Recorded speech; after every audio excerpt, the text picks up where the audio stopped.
I'm okay. It was much more emotional than I thought, and I found it very hard to speak outside the court. Pendant des décennies, Cliff Richard a été l'un des artistes les plus appréciés de Grande-Bretagne, une pop star au style impeccable qui a su résister aux tendances, dominer les charts et bâtir sa carrière sur son charme et son talent. Mais du jour au lendemain, il a disparu des projecteurs. Les fans se sont interrogés sur ce qui s'était passé.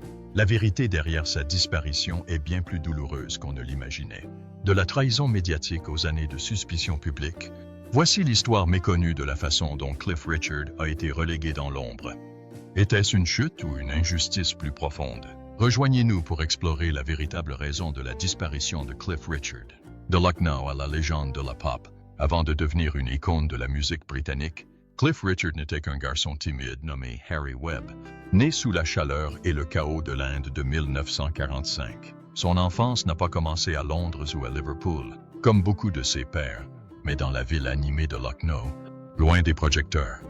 Tandis que les bombes s'abattaient sur l'Europe, le jeune Harry passait ses journées dans une modeste maison près de Hazratganj, entouré d'histoire, de musique et du rythme lointain des trains indiens. Personne n'aurait pu deviner que ce garçon discret, avec sa guitare d'occasion, redéfinirait un jour le rock'n'roll britannique. Écolier, Harry n'était pas particulièrement extraverti. Il préférait lire et restait généralement discret. Ses résultats scolaires lui permirent d'obtenir le diplôme de littérature anglaise et de commencer son premier emploi comme archiviste. Mais la musique attira rapidement son attention, notamment le skiffle, un mélange de jazz, de folk et de blues populaire auprès de la jeunesse britannique. Son père lui a offert une guitare à 6 ans, un cadeau qui a changé sa vie. Peu de temps après, il a formé son premier groupe vocal, les Quintones. En 1958, Harry avait rejoint un groupe de rock and roll nommé The Drifters. Sur la suggestion de son producteur, il change son nom de scène en Cliff Richard pour un son plus audacieux. Son premier single, Move It, écrit par son camarade Ian Samwell, surprend par sa sonorité atypique et son attitude. La chanson atteint la 2e place des charts britanniques et est souvent considérée comme le premier véritable tube rock'n'roll britannique. À ses débuts, Richard s'inspirait d'Elvis Presley, cheveux lissés en arrière, vestes en cuir et regards sombres. Mais sa musique a évolué. Son 5e single, Living Doll, a marqué un tournant vers un style plus doux. Ce fut son premier hit numéro 1. Des problèmes juridiques avec les American Drifters ont conduit le groupe à se rebaptiser The Shadows. La nouvelle formation, composée de Hank Marvin, Jet Harris, Tony Meehan et Bruce Welch, est rapidement devenue l'un des groupes d'accompagnement les plus populaires de l'histoire de la musique britannique. Cliff Richard n'était pas seulement une pop star. Il est devenu une icône culturelle à la fin des années 1950 et au début des années 1960. Il a sorti une série de singles à succès comme Travel in Light, I Love You et A Voice in the Wilderness. Il s'est également lancé dans la comédie, faisant ses débuts dans le film Serious Charge de 1959, puis jouant dans des comédies musicales comme The Young Ones et Summer Holiday. Ces films ont connu un succès phénoménal et ont fait de Richard une figure emblématique. Il a même été le meilleur acteur du box-office britannique en 1962 et 1963, surpassant même James Bond. Bien que Richard ait fait sensation au Royaume-Uni, son succès n'a pas pleinement atteint les États-Unis. Malgré de multiples tentatives, notamment des apparitions au Ed Sullivan Show, il n'a pas réussi à percer sur le marché américain. Des chansons comme It's All in the Game et Constantly ont connu un succès modeste, mais n'ont jamais fait de lui une grande star outre-Atlantique. En coulisses, The Shadows a commencé à enregistrer sa propre musique, devenant ainsi un groupe indépendant.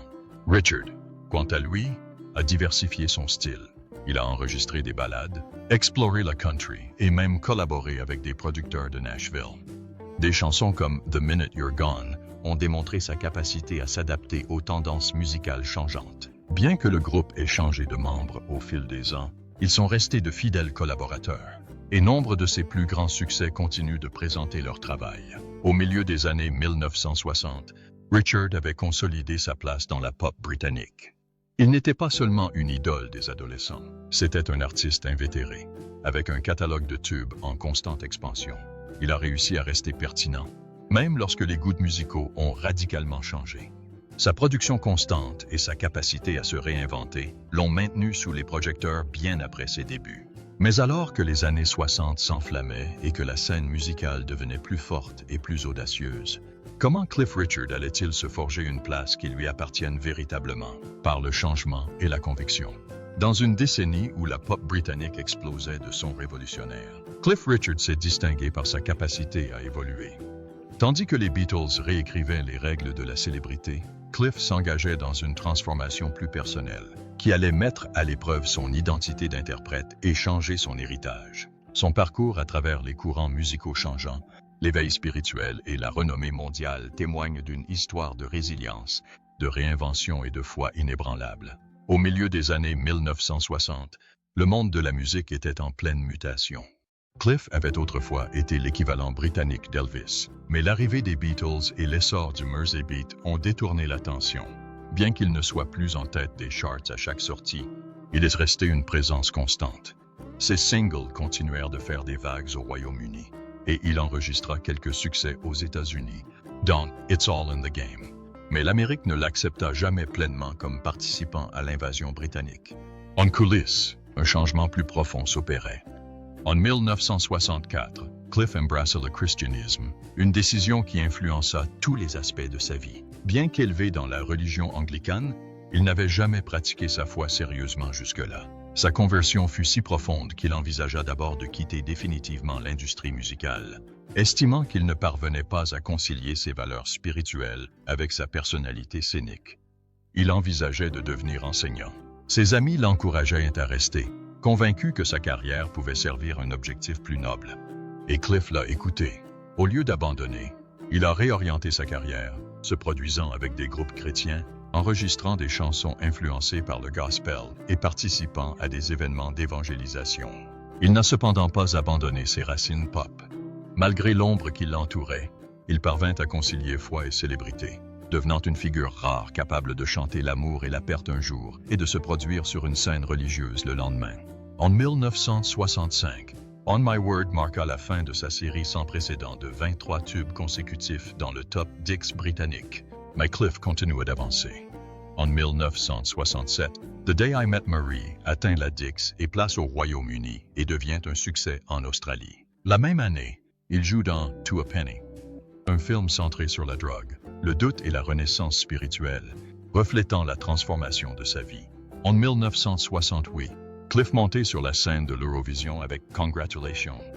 Bien qu'il ait perdu d'un seul point, se cachant dans les toilettes pendant la publication des résultats, la chanson est devenue un énorme succès en Europe et en Australie, et a également atteint le sommet des charts britanniques. La déception a été de courte durée. Cliff est resté très demandé, tant au cinéma que sur scène. Après la scission des Shadows en 1968, Cliff a continué à travailler. De 1970 à 1976, il a animé la populaire émission de variété It's Cliff Richard, avec des habitués comme Olivia Newton-John. Il a enregistré des albums live au Japon et a continué à faire des tournées en Europe. Il revient à l'Eurovision en 1973 avec Power to All Our Friends, terminant troisième. Mais cette fois, il manque de peu de rater la représentation après avoir pris trop de Valium pour calmer son stress. Malgré son image irréprochable, tous ses projets ne se déroulent pas comme prévu. En 1975, Cliff sort sans le savoir une chanson intitulée Honky Tonk Angel. Ignorant qu'il s'agissait d'un terme d'argot pour désigner une prostituée, il retira le morceau, mortifié. Même après la réalisation d'une vidéo, seuls 1 millier de vinyles environ échappèrent à la destruction. Après des années de prudence, Cliff était-il enfin prêt à emprunter une voie plus audacieuse? Le retour audacieux de Cliff Richard. Après des années de diffusion radiophonique déclinante et d'évolution des goûts musicaux, 1976 marque un tournant pour Cliff Richard. Plutôt que de céder au déclin, il prend un risque, se réinventer en tant qu'artiste rock. Le résultat? Un son nouveau et audacieux, une image nouvelle et un renouveau de carrière qui stupéfie fans et critiques. Son album I'm Nearly Famous a été l'étincelle qui a fait son succès. Il comprenait Devil Woman, un tube brut qui est devenu son premier véritable succès aux États-Unis, et la ballade touchante Miss Unites. Pour autant, Cliff n'a pas abandonné sa spiritualité. Il continua à sortir des disques chrétiens contemporains, Not Among Small Corners, avec le single dévotionnel Yes, He Lives. Il interpréta également Hey, Mr. Dreammaker live lors des festivités du Jubilé d'argent de la Reine lors de l'émission A Jubilee of Music de la BBC. Puis, en 1979, Cliff décroche à nouveau le jackpot pop. Faisant à nouveau équipe avec Bruce Welch et l'auteur-compositeur Alan Tarney, il sort We Don't Talk Anymore. Le titre se hisse à la première place au Royaume-Uni et à la 7e place aux États-Unis, faisant de Cliff le seul artiste à figurer dans le Hot 100 en 4 décennies. Inclus dans l'album Rock and Roll Juvenile, rebaptisé We Don't Talk Anymore aux États-Unis, il devient son single le plus vendu, s'écoulant à près de 5 millions d'exemplaires dans le monde. Cette année-là, il partage également la scène avec Kate Bush et l'Orchestre symphonique de Londres au Royal Albert Hall. Cet élan se poursuit dans les années 1980. Aux États-Unis, Carrie et Dreamin' entrent dans le top 40, tandis que son duo avec Olivia Newton-John atteint subitement la 20e place. Au Royaume-Uni, Carrie a atteint la 4e place et Dreamin' la 8e. AllMusic a salué Carrie pour son titre à l'atmosphère envoûtante. Entre-temps, en 1980, Cliff a officiellement changé de nom et a été décoré de l'Ordre de l'Empire britannique pour ses services à la musique et aux œuvres caritatives. Entre 1980 et 1983, il a sorti une série d'albums, tous composés de singles à succès. Wired for Sound a atteint le top 5 britannique et a bien marché en Australie. Daddy's Home a atteint la 12e place. Cliff a continué à évoluer. En 1986, il s'est associé aux Young Ones pour réenregistrer Living Doll pour Comic Relief, atteignant la première place des charts grâce à une contribution caritative. Cette année-là, il a également joué dans la comédie musicale de science-fiction Time, sorti plusieurs singles et survécu à un grave accident de voiture, en ressortant bouleversé, mais toujours sur scène le soir même. Son retour en force se poursuit avec Always Guaranteed, dont les singles My Pretty One et Some People atteignent le top 10 britannique. En 1988, Cliff atteint la première place des charts de Noël avec Mistletoe and Wine, son 99 et single britannique et chanson la plus vendue de l'année, avec 750 exemplaires écoulés. Son album compilation Private Collection est quadruple disque de platine. En 1989, il sort son 5e single, The Best of Me, qui se hisse à la 2e place. Son album Stronger produit 3 autres singles classés dans le top 20. Cette année-là, Cliff reçoit le Brit Award de la meilleure contribution et est la tête d'affiche de l'événement au stade de Wembley devant 144 spectateurs. En 1990, il se produit au Knebworth Park aux côtés de Rock Legends, contribuant ainsi à récolter 10,5 millions de dollars pour une œuvre caritative. L'album Live from a Distant Suit est le numéro 1 des ventes de Noël. Savior's Day vient s'ajouter à son palmarès, consolidant son héritage. Cliff sort Together with Cliff Richard en 1991, suivi de l'album In 1993, qui débute à la première place. Il a continué à figurer dans les hit parades et à travailler sur des comédies musicales, signe à la fois de succès commercial et d'ambition créative. Mais alors qu'il atteignait un tournant dans sa carrière, comment allait-il se souvenir du passé et remercier les fans qui l'avaient soutenu? Les années d'or de Cliff Richard. En 2008, Cliff Richard a célébré un demi-siècle de musique par une grande célébration. Son coffret de 8 CD, And They Said It Wouldn't Last, est sorti en même temps qu'un nouveau single, Thank You for a Lifetime, qui s'est hissé à la 3e place des charts britanniques. Plus tard dans l'année, les fans ont reçu une nouvelle encore plus importante. Cliff and the Shadows se reformaient. Après des décennies de séparation, le groupe légendaire est revenu sur scène, se produisant au Royal Variety Performance. En 2009, ils ont entamé une tournée commémorative à travers le Royaume-Uni, suivie d'une tournée européenne en 2010. La même année, ils ont sorti Reunited P, leur premier album studio commun depuis 40 ans.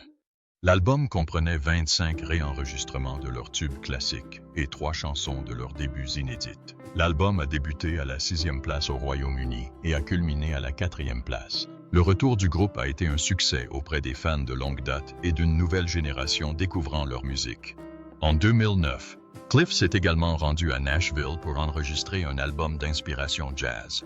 La session fut courte, 1 semaine seulement, mais elle a donné lieu à 14 titres, témoignant de son désir constant d'explorer de nouvelles sonorités. En avril 2010, Cliff a chanté « Congratulations » lors de la célébration du 70e et anniversaire de la reine Margaret II de Danemark. Plus tard cette année-là, pour son 70e anniversaire, il donna 6 concerts au Royal Albert Hall. Pour accompagner ses concerts, il sortit Bold as Brass, un album de standard swing. Une fête s'ensuivit avec des invités célèbres, dont Cilla Black et Daniel O'Donnell. Après des répétitions en Belgique, il fait une apparition surprise au Night of the Proms d'Anvers en octobre 2010, chantant « We Don't Talk Anymore » devant 20 fans. Cet hiver-là, il est la tête d'affiche de la tournée des proms dans 12 villes allemandes, donnant 18 concerts devant plus de 300 personnes. Son DVD « Bold as Brass » atteint la première place du classement des DVD musicaux britanniques, son 3e numéro consécutif en 3 ans. En dehors de la musique, Cliff s'est battu pour les droits des artistes-interprètes. Il a soutenu l'extension de la protection du droit d'auteur de 50 à 95 ans. Bien qu'initialement infructueuses, ces actions ont finalement contribué à faire adopter une loi portant la protection du droit d'auteur musical britannique à 70 ans, protégeant ainsi les enregistrements à partir de 1963. En 2013, il sort le fabuleux Rock and Roll Songbook, son 100e album. Il célèbre les racines de sa carrière avec des reprises de classiques du rock. Sa discographie comprend alors 47 albums studio, 35 compilations, 11 albums live et 7 bandes originales de films. Cliff devait assurer la première partie de Morrissey au Barclays Center de Brooklyn en juin 2014. Lorsque Morrissey a annulé pour cause de maladie, Cliff a rapidement organisé un concert gratuit pour ses fans à New York, témoignant ainsi de son engagement envers son public. En 2015, Cliff a fêté son 75e anniversaire avec une tournée nationale, incluant 6 concerts au Royal Albert Hall, sa salle de concert la plus fréquentée. Le Guardian a salué les concerts, les qualifiant d'énergiques et de touchants. 3 ans plus tard, il sortait Rise Up, son premier album de nouveaux morceaux en 14 ans. Son titre éponyme a atteint la première place du classement des vinyles singles au Royaume-Uni. En 2019, il a chanté en duo avec Bonnie Tyler sur Taking Control. Il a ensuite sorti The Air That I Breathe en 2020, prouvant qu'il n'avait aucune intention de ralentir. En 2022, Cliff a enchanté les fans de Wimbledon en chantant Summer Holiday à l'occasion du centenaire du tournoi, preuve que même après 7 décennies, sa voix et son esprit résonnent toujours. Malgré de nouvelles chansons et des performances surprises, Cliff Richard a dû faire face à des défis en coulisses. Après tout ce succès, quels ont été ces défis? Se battre pour une diffusion équitable. Malgré des décennies de succès, Cliff Richard exprime depuis longtemps sa frustration face au manque de soutien des grandes stations de radio et de l'industrie musicale en général. Lors d'une apparition dans l'émission d'Alan Titchmarsh en 2007, il a ouvertement critiqué le système qui favorise les nouveaux artistes tout en marginalisant les artistes chevronnés comme lui. Si les jeunes artistes comptent sur la diffusion radio pour bâtir leur carrière, Richard a soutenu que les musiciens confirmés dépendent également de la diffusion radio pour rester dans le coup. Il a souligné que dans les années 1980, la radio était plus inclusive, diffusant souvent ses chansons et contribuant à maintenir sa présence dans les classements. Mais ces dernières décennies ont vu une forte baisse de diffusion, notamment pour les artistes plus âgés.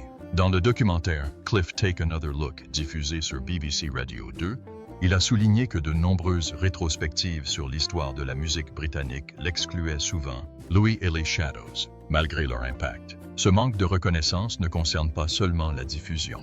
En 1998, l'animateur radio Chris Evans a juré de ne plus jamais diffuser la musique de Cliff Richard, prétextant qu'il était trop vieux. En 2004, le DJ Tony Blackburn a été suspendu de Classic Gold Digital après avoir diffusé les chansons de Richard contre les instructions de la direction. La station a affirmé que Richard ne correspondait pas aux valeurs de la marque. En guise de protestation, Blackburn a lu son courrier électronique interne en direct et a diffusé d'autres morceaux de Cliff devant 400 auditeurs. En 2011, Absolute Radio 60 a fait les gros titres en refusant d'inclure Richard dans sa playlist. L'équipe de la station a déclaré que ses chansons ne correspondaient pas au son branché qu'elle recherchait. Le DJ Pete Mitchell a fait remarquer que des groupes intemporels des années 1960 comme les Beatles et les Who étaient toujours d'actualité, laissant entendre que Cliff ne l'était plus. Richard a répliqué, qualifiant cette décision de malhonnête et affirmant qu'ils se mentaient à eux-mêmes et au public. Au-delà des médias, Richard s'est élevé contre la glorification des comportements destructeurs par l'industrie musicale. Contrairement à beaucoup de ses pairs, il n'a jamais eu recours aux médicaments, n'a jamais fait la fête ou n'a jamais été impliqué dans des scandales. Je n'ai jamais voulu saccager une chambre d'hôtel, a-t-il déclaré, ajoutant que son refus des médicaments et de la promiscuité faisait de lui l'une des figures les plus radicales du rock britannique, car il ne suivait pas le mouvement. Son choix de vivre sainement a souvent fait de lui un cas à part dans une industrie qui prospère grâce à la controverse. En 2013, Richard a critiqué la pression exercée sur les jeunes artistes pour qu'ils restent audacieux ou provocateurs. Il s'est inquiété de la manière dont l'industrie promeut l'imagerie sexuellement explicite, citant un exemple le clip de Miley Cyrus. Des années plus tôt, il avait exprimé son malaise face aux performances rock Chuck Dallas Cooper et avait un jour qualifié le comportement public d'oasis d'autodestructeur. Ce décalage entre Richard et les normes dominantes de l'industrie a suscité à la fois critique et admiration. Dans un article du Guardian de 2011, le journaliste Sam Leith soulignait que la foi chrétienne profonde de Richard et son mode de vie sain en faisaient un mystère pour les jeunes générations.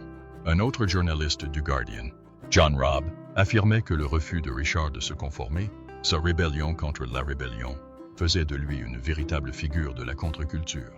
Richard lui-même estime que deux de ses plus grands succès, Mistletoe and Wine at the Millennium Prayer, ont peut-être contribué à l'éloignement du secteur. Leurs thèmes ouvertement chrétiens, conjugués à leur popularité, ont suscité des critiques et l'ont peut-être encore davantage éloigné des décideurs de la radio. La diffusion est essentielle, a-t-il déclaré en 2013, mais l'agisme règne dans le secteur. Si j'enregistre une nouvelle chanson maintenant, je doute quelle est sa chance. Pourtant, nombreux sont ceux qui, dans l'industrie musicale, continuent de le soutenir. Le critique musical Tony Parsons a dit un jour, « Si vous n'aimez pas au moins un peu de Cliff Richard, alors vous n'aimez pas la pop. » Et Sting a qualifié Richard de l'un des meilleurs chanteurs britanniques, tant sur le plan technique qu'émotionnel. Malgré les obstacles, Cliff Richard demeure l'une des figures les plus marquantes de la musique britannique. Respecté, même s'il n'est pas toujours joué. Mais en coulisses, quelque chose de plus sérieux se tramait. Quelque chose qui allait bientôt le faire disparaître complètement des projecteurs. Qu'est-ce qui a poussé Cliff Richard à se retirer de la scène publique? Survivre aux projecteurs. Derrière cette image publique se cachait une vie personnelle marquée par une perte silencieuse, et bien plus tard, par une attention publique qui a failli détruire sa paix intérieure. L'un des aspects les plus douloureux de sa vie privée fut son amour pour Olivia Newton-John. Il avoua qu'elle était la seule femme qu'il ait jamais vraiment aimée. Mais elle épousa quelqu'un d'autre, un autre membre de son groupe. Cliff ne s'est jamais marié et n'a jamais eu d'enfant. Des années plus tard, Olivia est décédée en sa présence, laissant une blessure qui l'a marqué toute sa vie. Professionnellement, Cliff a continué à avancer. Contrairement à beaucoup de ses pairs, il est resté pertinent au fil des décennies. Des tubes comme Devil Woman en 1976 et Mistletoe and Wine en 1988 lui ont assuré un succès continu. Sa capacité à passer d'un style musical à l'autre tout en conservant ses valeurs a fait de lui une figure unique de la pop britannique. Puis, en 2014, tout a basculé. Son domicile a été perquisitionné par la police tandis que les caméras de la BBC filmaient l'événement en direct. La chaîne avait conclu un accord avec les autorités pour filmer la perquisition, alors même que Cliff n'avait été inculpé d'aucun crime. Il n'avait pas été informé à l'avance, et les images ont fait le tour du monde. L'impact a été immédiat. Cliff a déclaré s'être senti violé et avoir perdu son sentiment de sécurité chez lui. Il a perdu du poids, a souffert d'un zona et a eu du mal à dormir. Le fardeau émotionnel a été lourd et la procédure judiciaire a traîné pendant près de 2 ans. Finalement, l'accusation portée contre lui a été abandonnée. Les accusations n'ont pas tenu et la chronologie supposée n'était pas logique. Malgré cela, sa réputation avait déjà été ternie. Cliff a déclaré plus tard que même une fois l'innocence prouvée, une fausse accusation peut rester gravée dans l'esprit du public. Il a saisi la justice pour contester la manière dont il avait été traité. En 2018, il a gagné son procès contre la BBC. Un juge a jugé que sa vie privée avait été gravement violée. Le radiodiffuseur a présenté des excuses publiques et Cliff a obtenu des dommages et intérêts. Si le résultat juridique a permis de tourner la page, il n'a pas réparé le préjudice personnel. Tout au long de cette épreuve, sa foi chrétienne lui a donné de la force. C'était une pratique sur laquelle il s'appuyait depuis des années et qui l'aidait à gérer le stress et l'isolement.